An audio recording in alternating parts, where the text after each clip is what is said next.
ikiwa unaandaa chakula, unasema ninafanya heshima kwa msiba wa ndugu yangu, wa baba, wa mama, wa mtoto wangu niliyempenda, kwa hiyo nafanya heshima. Ukishazungumza tu hivyo, Biblia inasema hayo nayo yafanya aliyekufa hana nini? Hana taarifa na mambo hayo, hajui chochote. Kuna wengine wanaofanya heshima, wanafanyaje?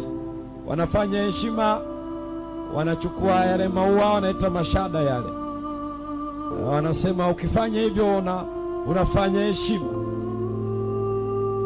Alafu Biblia inasema hana nini hiyo? Mbona mjibu nyinyi upande huu? Huwa mnafanya kwani?